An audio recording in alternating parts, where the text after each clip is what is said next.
Բարև ձեզ, ողջունում ենք բոլոր նրանց, ովքեր հետևում են մեզ Armenpress լրատվական գործակալության մամուլի կենտրոնում, այսօր հյուրընկալել ենք ինֆեկցիոն հիվանդությունների ազգային կենտրոնի տնօրեն, կլինիկական վարակաբանների միության նախագահ Արմեն Օհանյանին եւ Հայկական լյարդաբանական ասոցիացիայի նախագահ Հասմիկ Ղազինյանին։ Բարև ձեզ, հարգելի բանախոսներ, շնորհակալություն, որ այստեղ եք։ Այսօր հեպատիտների դեմ պայքարի միջազգային օրն է, օրը առիթ է մեկ անգամ եւս անդրադառնալու այս վիրուսին եւ ընդհանուր առմամբ վիրուսային հեպատիտների էլիմինացիային ուղղված իրականացված աշխատանքներին մեր բանախոսները կներկայացնեն մանրամասները, այնուհետև կշարունակենք հարցերով։ Խնդրեմ։ Բարև ձեզ։ Այսօր, ինչպես արդեն նշվեց, հուլիսի 28-ին նշվում է հեպատիտների միջազգային օրը, մասնավորապես առավել կենտրոնացված հենց վիրուսային հեպատիտների վերաբերյալ եւ առողջապահության համաշխարհային կազմակերպության կողմից սահմանված է թիրախ, որ 2030 թվականին պետք է ամբողջ աշխարհում ձգտենք եւ հասնենք վիրուսի էլիմինացիա, այսինքն վիրուսների էլիմինացիային եւ հեպատիտ B-ի եւ հեպատիտ C-ի եւ դրա շրջանակներում Հայաստանի Հանրապետություն դեռ 20 թվականից գործում է հեպատիտ C-ի ազգային ծրագիրը, որը որ հնարավորություն է տալիս մեր քաղաքացիներին ստանալ անվճար հակավիրուսային դեղորայքը վիրուսի բուժման նպատակով,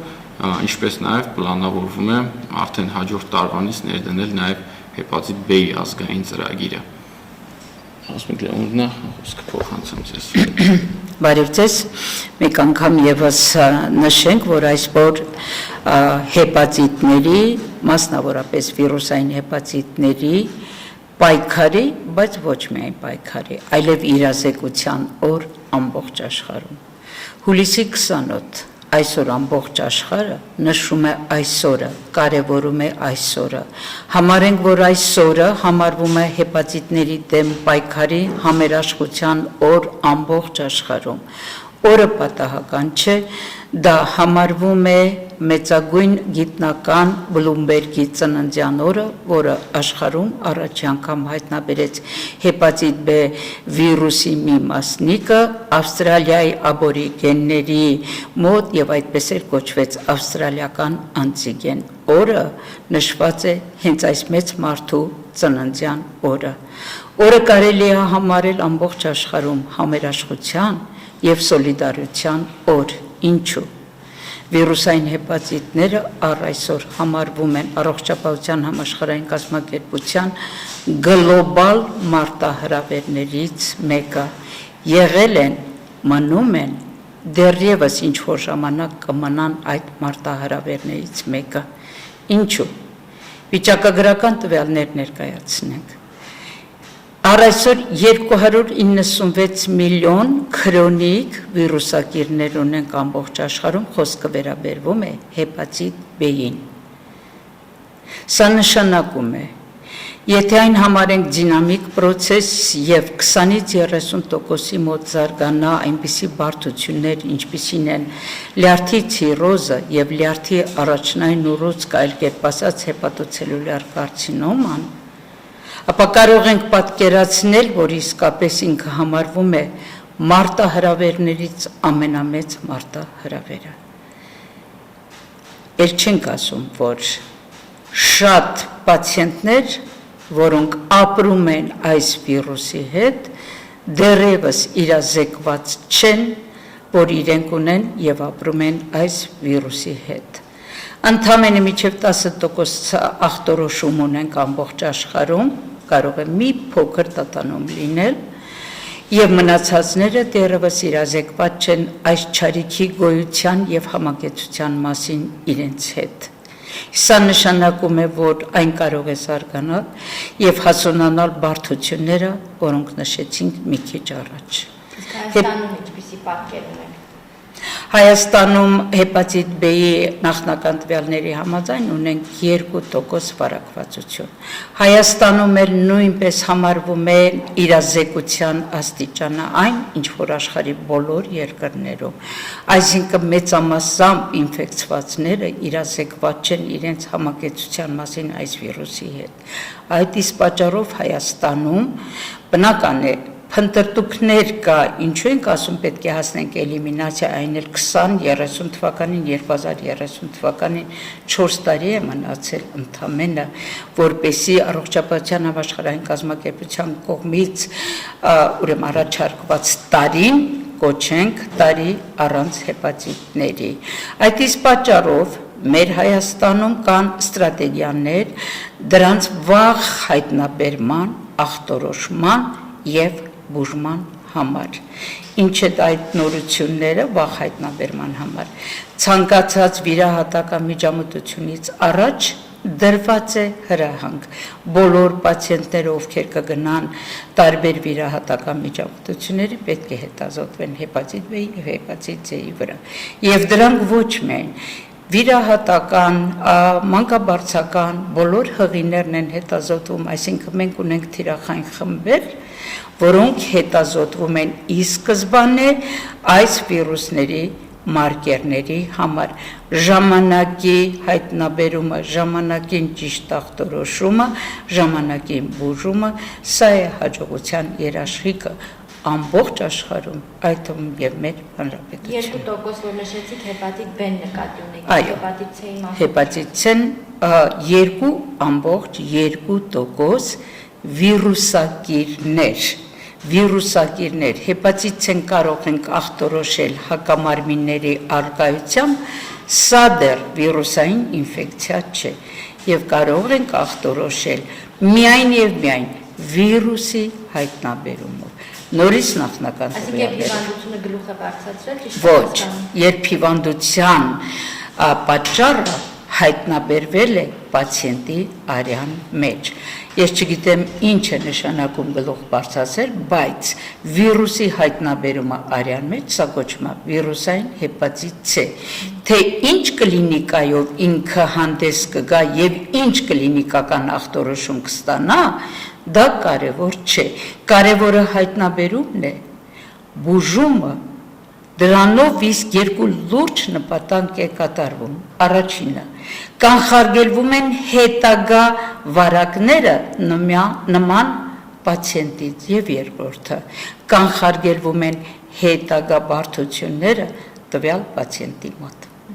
Իսկ ներկայում քանի մարդ է բուժում ստանում, այս վերջին տվյալներով կլինիկան։ Ընդհանուր առմամբ 2020 թվականից սկսած մոտ 4500 պացիենտ արդեն ստանում եւ իրենց մի մասը մոտ 3-400 պացիենտ այս պայն հենց բուժման ընթացքում են։ Ընդհանուր Հասմիկ Լևոնովն ասում մի փոքր ավելի բարձրաբան եմ, ինչ է նշանակում վիրուսի հայտնաբերումը, հեպատիտ C-ի հետ կապված մենք ունենք այսքան ցանկացած վիրուսային վարակ, որ կարող է ինքնալավացում լինի կամ մարդը ստանա դեղորայքային բուժում, բայց միևնույն շարունակելու է հակամարմիններն ունենալ։ Այսինքն, եթե միայն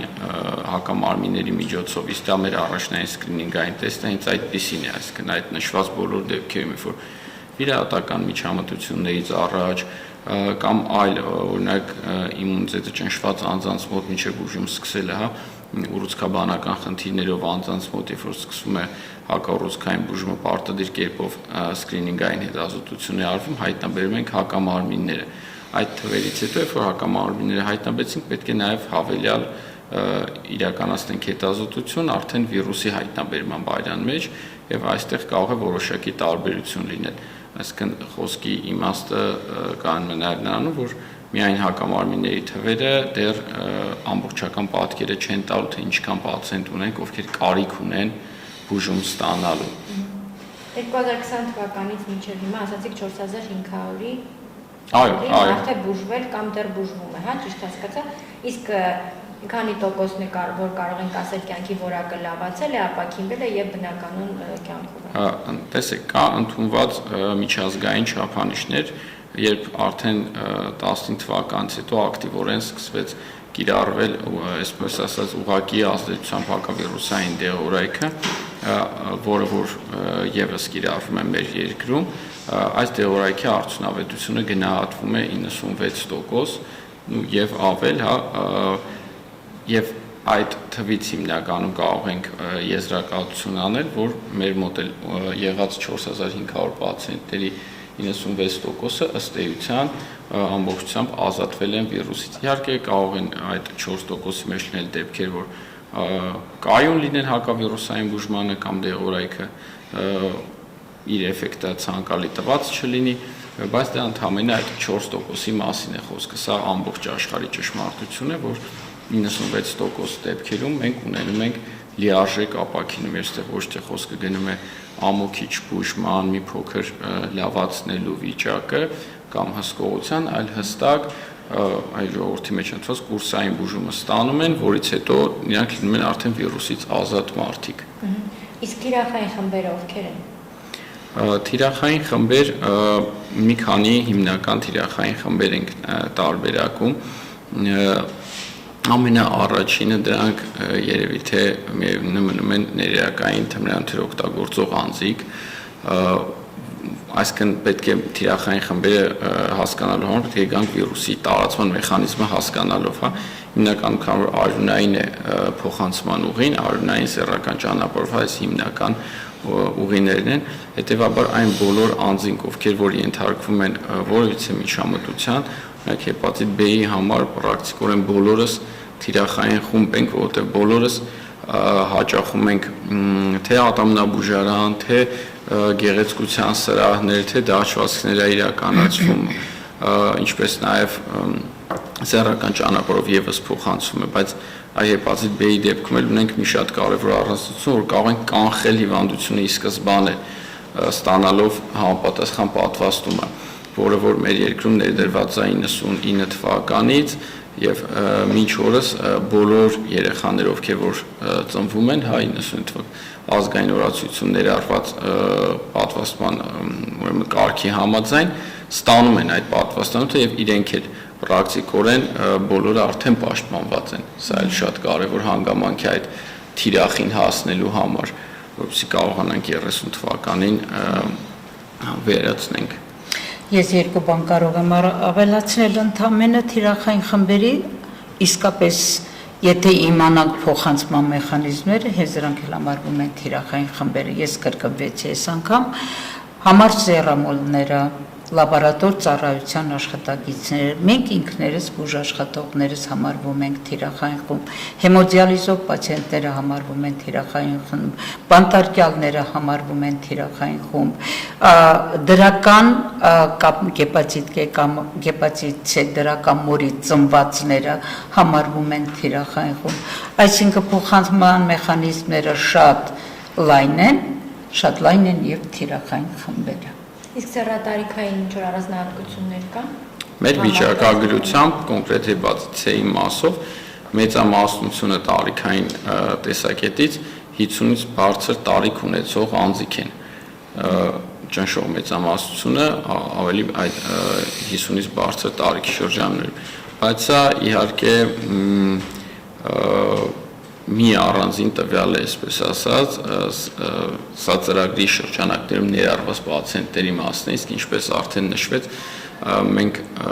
խնդիր ունենք, առաջնային խնդիրներից մեկը նա է, որ մարդիկ չգիտեն, որ իրենք հիվանդ են, այսինքն ընդհանուր անախտանիշ է, հա։ Այո, հիմնականում խոսքը գնում է քրոնիկական վարակի անախտանիշ վարակի մասին եւ եթե մենք վերցնենք 10-20% թեկուզ ախտորոշված լինեն իմանան իրենց կարգավիճակը, այն մյուս 80-ի մասին մենք չունենք ինֆորմացիա եւ ուստի այս մյուս տվյալներն ունենալով միայն չենք կարող հստակորեն պնդել, թե կոնկրետ ինչ սեռատարիքային բաշխվածություն ունի հիվանդությունը մեր շրջանում։ Ամեն դեպքում այս 4500-ը որպես բուժառու արձանագրվել, նրանց շրջանում ավելի շատ տղամարդիկ են, թե կանայք։ Ըստ վիճակագրության ամբողջ աշխարհում տղամարդիկ ավելի շատ են հիվանդանում, քան կանայք։ Եվ այո, եւ այն տարիքը, որը նշեց պարոն Օհանյանը, ավելի թիրախային է, ավելի թիրախավորված է, քան մնացած տարիքները։ Օգտվելով առիթից ասենք, որ մեզ մոտ 1999 թվականից դրված է պատվաստման հեպատիտ B-ի ազգային ծրագիրը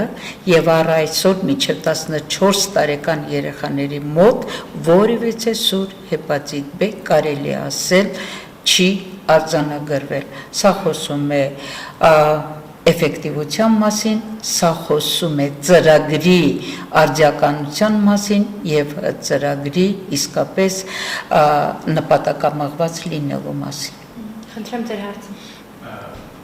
Տարիքային ներսում հարցնել, դրանից բացի նաև հիմնական պացիենտները մայրաքաղաքից են, մարզերից են, եթե մարզերից են, որ մարզերից են ավելի շատ դիմում, ուզում հասկանալ որտեղ է ազդեցությունն ավելի բարձր է, մայրաքաղաքում, թե մարզերում նաև։ Ընդհանուր Արտագնա աշխատանքը կապ ունի։ Այո, արտագնա աշխատանքը միշտ կապ ունի այդ թիրախների մասին խոսելուց, շատ ճիշտ եք նշում, արտագնա աշխատողների մոտ հիմնական իրանց այսպես ասած դիտարկում ենք որպես հենց մեծ թիրախային խումբ եւ նաեւ թիրախավորված անում ենք աշխատանքներ իրենց հետ իրենց շրջանում ակտիվորեն հայտնաբերելու համար, սա մեր տարբեր ծրագրերի մեջ ներառված է։ Մարզային բաշխվածության մասով հիմնական գերակշիռ մասը Երևանից են, եթե համատենք նախորդ տարվա եւ այս տարվա տարբերությունը մի փոքր փոխվել է ի օգուտ մարզերի եւ սա տոկոսային մասով, հա, եւ սա խոսում է նրա մասին, համենայն դեպս մեր կարծիքով, որ մարզերում ավելի շատ հայտնաբերելիությունը ավելացել է եւ արդեն իսկ մի մոտ 10 օր առաջ երևի թե հաստատվեց նոր հրամանը հեպատիտի ազգային ծրագրի, որով արդեն իսկ մենք նաև ծրագրում ներառում ենք մարզային բժշկական կենտրոնները, որոնք որ հնարավորություն է տալիս մարդկանց տեղում ստանալ բուժօգնություն, այսինքն հեռավոր մարզից, ենթադրենք Կապանից կարիք չկա գալ հասնել Երևան, որպեսզի դեղորայք ստանա, կարող է մի անգամից տեղում ախտորոշվեց, տեղում ինքը իր դեղորայքը ստանա, բուժումն ավարտվի։ Սա էլ կարծում եմ կարևոր քայլ է եւ երևի թե 1 տարի հետո մենք արդեն իսկ երբ որ մարզային կենտրոնները եւս ակտիվորեն ներգրավված կլինեն, ավելի հստակ վիճակագրություն կունենանք մարզերի եւ մայրաքաղաքի բաշխվածության առումով։ Ես մի փոքր ավելացնեմ, որպես ավելի այսպես պրակտիկ բժիշկ, բնականաբար մարզերի տարբեր իրազեկվածներ են։ Շատ իրազեկված է Շիրակը, շատ իրազեկված է Լոռին, Գեղարքունիքը, մնացած մարզերում դեռ մենք նկատում ենք իրազեկության պակաս։ Դրա վառապացույցն է մեր կողմից կազմակերպված գիտական կոնգրեսների մասնակցությունը եւս։ Այս 3 շրջանները կայուն մասնակցություն ունեն, որտեղ հետաքրքրված են։ Ինչ վերաբերվում է ուրեմն ինչպես նշեց պարոն Օհանյանը, ապա կենտրոնացվելու է եւ մարզային կենտրոններ, բայց մարզային կենտրոնները մենակ չեն մնա։ Կստեղծվեն պարոն Օհանյանի ուրեմն օժանդակությամբ կստեղծեն թեժ գծեր, բնական է մարզային բժիշկները խիստ մասնագիտական օգնության կարիք ունեն։ Մենք իրենց մենակ չենք թողնի։ Եվ հենց այս տարվա առողջապահության համաշխարհային կազմակերպության առաջարկած խորհուրդներից մեկը դա է ինտեգրել լյարդաբանական ծառայությունը առաջնային օղակներին, այդ թվում եւ մարզային օղակներին։ Որ ասում եք իրազեկված են, դուք նկատի ունեք տվյալ մարզի բժշկական հաստատությունների մասնագետներին, թե հանրությանը, քաղաքացիներին, ովքեր դիմում են բժիշկներին։ Երկուստ է, եթե տվյալ մարզում համապատասխան մասնագետը իրազեկված լինի, դա ինքը արդեն առաջի ուրեմն զանգն է, որ տվյալ մարզը պատրաստ է, օրինակ մենք 3 անցկացրել էինք 3 առաջի օրը, Կիրակի օրը անցկացրել ենք համատեղ Վարակաբանների միությունը եւ Լյարդաբանների ասոցիացիան, համատեղ անցկացրել ենք գիտաժողով, Գեղարքունիքը ներկա էր, Վանաձորը ներկա էր, Շիրակը ներկա էր, ոչ միայն իրենք լսում էին այնինչ որ նորությունները մենք տալիս ենք, այլ ընդմիջման ժամանակ իրենք մոտենում են իրենց պրակտիկ հարցերով։ Մենք տվյալ մարզը համարում ենք իսկապես քիչ թե շատ ապահովված մարզեր։ Այնուամենայնիվ Իրազեկություն չի նշանակում միայն լոկալ իրազեկություն տվյալ հանրապետությունում։ Իրազեկությունը ամբողջ աշխարհում է։ Կառույցների իրար հետ գործելը։ Մենք առաջի անգամ իրար հետ կազմակերպեցինք գիտական ժողով եւ հասկացանք, որ իսկապես իրար հետ ավելի ուժեղ ենք, քան առանձին։ Եվ մենք ունենք մեր ապագա ծրագրերը հենց լյարդաբանական դաշտում եւ լյարդաբանական ծառայության ինտեգրման մեջ։ Եվ այսպիսի ծրագիր առաջարկել է եւ առողջապահության համաշխարհային կազմակերպությունը։ Կարծեք մեր լոկալ ծրագրերը խիստ համապատասխանում են աշխարհին թելադրված այդ ծրագրերի հետ եւ մենք էլ համառորեն հետևում ենք, որպեսզի այս շարժումը, որը կարևոր է, որը կոչվում է այսօր էլիմինացիա ամենուրեք, էլիմինացիա ամենքի համար, էլիմինացիա ամեն ժամ եւ հենց հիմա մենք պատրաստ ենք դրան։ Իսկ առողջության ապահովագրությունը այս գործընթացում ինչ-որ բան փոխեց, թե մինչ այդ էլ անվճար հասանելի է ծառայությունը։ Փոխեց, ես պատասխանեմ, տեսեք, առողջության համընդհանուր ապահովագրության շրջանակներում ծրագիրը ինչպես է գործում, երկու բառով ասեմ, որ ավելի պարզ լինի։ Ծրագիրը որպես այդպիսին նախատեսում է հակավիրուսային դեղորայքի տրամադրում եւ ՊՇՌ մեթոդով հետազոտության իրականացում, այսինքն այդ որ վիրուսը հայտնաբերում ենք արյան մեջ։ Այլ ծախսերը ենթադրում է այս պայդրությամբ դեռ հոգում է պացիենտը։ Եվ սա այն հիմնական ծախսն է, եթե ասենց տոկոսային նայենք, 1-2% էլ չի մնում պացիենտին, հա, եթե հաշվի առնենք դեղորայքի արժեքը պրակտիկորեն, այսպես ասած, փակվում է։ Մեր կենտրոնը կոնկրետ ինֆեկցիոն հիվանդությունների ազգային կենտրոնը ամբողջ ծավալն է իրականացնում, բնականաբար համաձայնեցված առողջապահության նախարարության հետ, սա կենտրոնը իր միջոցներով կարողանում է նաև այդ մի քանի տոկոսներ հոգալ։ Բայց այն պացիենտները, ովքեր ունեն առողջության համընդհանուր ապահովագրություն, իրանք հնարավորություն ունեն այդ մի քանի տոկոսը ծախսերի եւս ապահովագրությունը իրենց համար դարձյալ հոգում է, ինչպես նաև սա միայն C-ի մասով է ասում։ B-ի հետ կապված շատ ավելի մեծ է տարբերությունը համընդհանուր ապահովագրության պացիենտի եւ առանց ապահովագրություն ունեցողի, քանի որ այժմ չկա այլ հատուկ նպատակային ծրագիր B-ի հետ կապված, հեպատիտ B ունեցող պացիենտները իրենց հաշվին էին իրականացնում հետազոտություն եւ անհրաժեշտության դեպքում նաև դեղորայքի գնում ստացում։ Այժմ ապահովագրությունը թույլ է տալիս հետազոտությունները իրականացնել ապահովագրության շրջանակներում։ Մնում է միայն դեղորայքը հոգալու հարցը, որն էլ շատ չեմ ուզում առաջ ընկնեմ, բայց ամենայն հավանականությամբ 27 թվականից նորից պետությունը կարողանա իր վրա վերցնել։ Իսկ այն դեղորայքը, որը որ պետականորեն տրամադրվում է, դա ինչ որ տարեկան սահմանափակում ունենք պացիենտներին տրամադրող։ Սահմանափակումներ միշտ կան, իհարկե, առանց սահմանափակում չի կարողնել, բայց այս պահին պետությունը կարողանում է լիարժեքորեն ապահովել, այսինքն մենք չենք հասնում պացիենտներով այդ սահմանին, չկա որևիցե սահմանափակում, որևիցե հերթագրում, հա, որ սպասեք ձեր հերթը, երբ որ կհասնի կտրամադրենք։ Այսինքն ըստ պահանջի կարելի ասել այս պահին պետությունը կարողանում է ապահովել։ 2020 թվականից ներդրված այդ ազգային ծրագիրը եւ մինչեւ հիմա կատարված աշխատանքը, այդ դինամիկան, որ նայում եք, մենք կարողանում ենք առողջապահության համաշխարհային կազմակերպության սահմանած այդ նշաձողին մոտենալ։ Մոտենալ միանշանակ մոտենում ենք, մոտենալու քայլերի չափն է երևի կարևոր։ Իհարկե ցանկանայինք շատ ավելի մեծ տեմպերով առաջ գնալ, բայց քանի որ առողջապահության համաշխարհային կազմակերպության սահմանած թիրախները իրանք բազմա կոմպոնենտ են, այսինքն այստեղ միայն բացարձակ թվով պացիենտների բուժման հարցը չէ, այլ ռեալ վերագնահատում պետք է արվի, իրական տարածվածությունը ավելի հստակ նորից վերագնահատման կարիք ունի, լաբորատոր հնարավորությունների հետ եւս վերագնահատման կարիք կա, այսինքն մենք պետք է ունենանք նաեւ ռեֆերենս լաբորատորիա հեպատիտների ախտորոշման, այսինքն բազմակոմպոնենտ ծրագիր է դա թիրախը, որին որ մենք աստիճանաբար այո մոտենում ենք։ եւ ես անկեղծ հույս ունեմ, որ նման ջանքերով, ինչպես Հասմիկ Լեոնը նշեց, միասին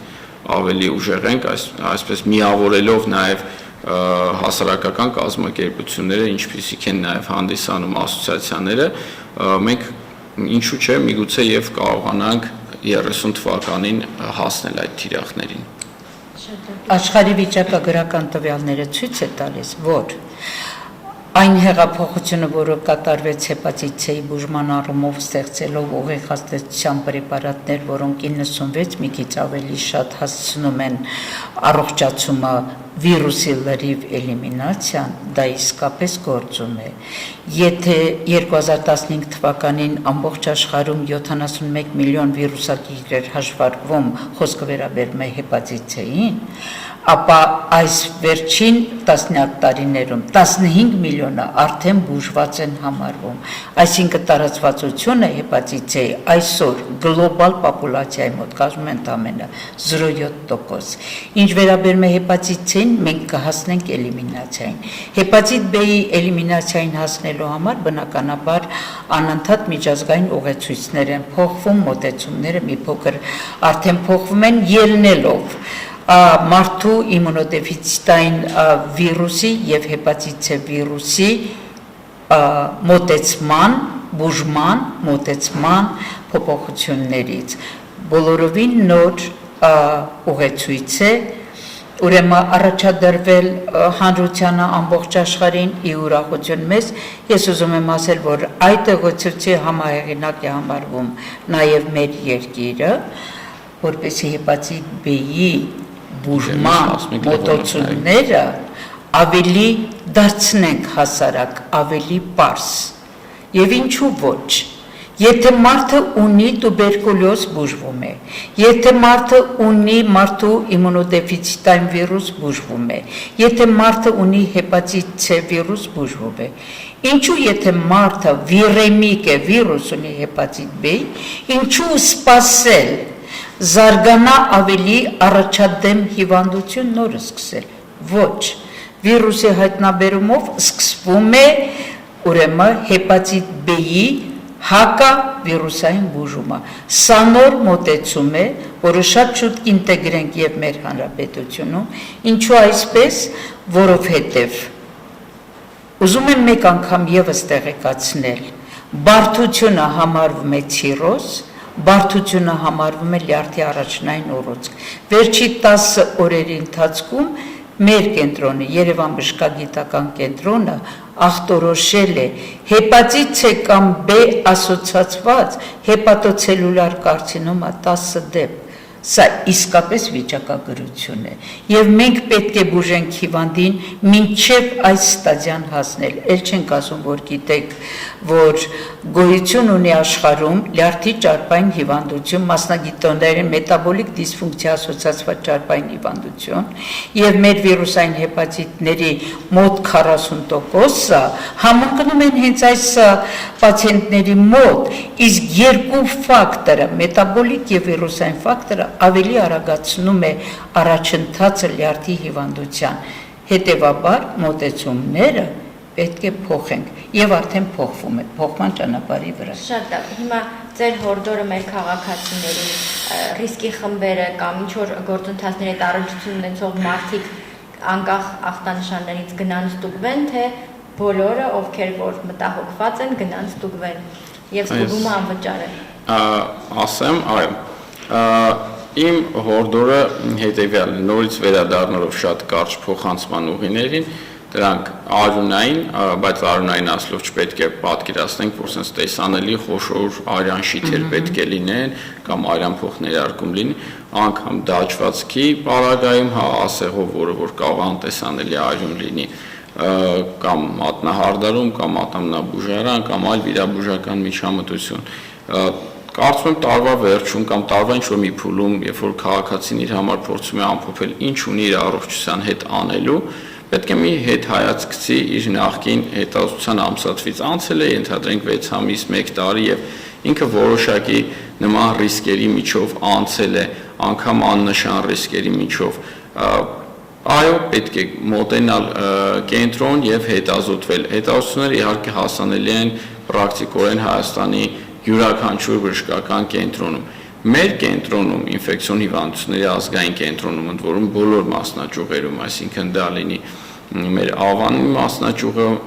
այս պահին Արնո Բաբաջանյան հասցեում Հարավային թաղամասում տեղակայված, թե Աբովյան քաղաքում տեղակայված մասնաճյուղը, բոլոր տեղերը մենք էլ դարձյալ կենտրոնի միջոցներով անվճար ենք իրականացնում այդ ստուգումները, բայց դա արդեն պացիենտի նախընտրությունն է, որտեղ կհետազոտվի։ Ամեն դեպքում ճիշտը հետազոտվելն է եւ մի բան կուզենամ ասել, մոտիվացված հետազոտվենք, համոզվենք, որ չունենք, քանզի շատ է մարդկանց հետազոտվելուց հետ պահում հենց այդ միտքը, որ բա որ հետազոտվեցի ու հայտնաբերվեց, բա որ գտա եղավ, ինչ եմ անելու։ Հենց սա բերում է նրան, որ այն մարդիկ, ովքեր ռեալ ռիսկի խմբում են, ովքեր ռեալ կասկածներ ունեն, որ իրենք կարող են վարակված լինել, չեն գնում հետազոտվելու։ Մոռացեք դրա մասին, ուղղակի հետազոտվեք, այսօր հասել ենք այն մակարդակին, հենց Հայաստանի Հանրապետությունում, հենց այսօր, որ մենք ցանկացած պարագայում ինչ-որ մի լուծում ունենք պացիենտի համար, քաղաքացուն առաջարկելու լուծում ունենք, ոչ մեկին չենք ասելու, դե գտար գնա տունը տառապի։ Եվ վերջապես հեպատիտ B կամ C վիրուս ունենալը դա դեռ խարան չէ, ինչպես ընդունված է շատերի մոտ։ Դա խարան չէ, մեր պայքարն է, հենց պայքարել խարանի դեմ եւ վերջապես հետազոտություններից զատ ուզում ենք ասել, որ գոյություն ունի հեպատիտ B-ի պատվաստում, որ եթե մինչ այս ազգային ծրագիր էր միայն նորածիններին, ապա հիմա գործում են բոլոր շերտերում հեպատիտ B-ի պատվաստման անհրաժեշտությունը, այնպես որ դա նույնպես կատարվում է անվճար, հետազոտությունից հետո, եթե մարդիկ չունեն, որպեսզի ամբողջ կյանքում ապահովեն իրենց հետագա վարակելությունը, կարելի է ընդամենը պատվաստել, Տարիքային խնդիր չկա։ տարիքային խնդիր չունենք։ Բացարձակ բոլորը կարող են պատվաստվել եւ պետք է։ Եվ անվճար է պատվաստումը։ Դրանով իսկ ապահովելու այն հետագա բավոր հայտնաբերվեց ինչ եմ անելու։ Չհայտնաբերվելու համար կա իմունոպրոտեկցիա, պատվաստում։ Եղավ, շնորհակալ եմ շատ հանգամանալից ներկայացնելու համար, հարցերը մեզ պարվեցին, դուք հավելել բան ունեք։ Երևի այսքանը Շնորհակալ եմ շնորհակալություն։ ձեր գործային հաջողություն, ավարտել։ Շնորհակալ եմ։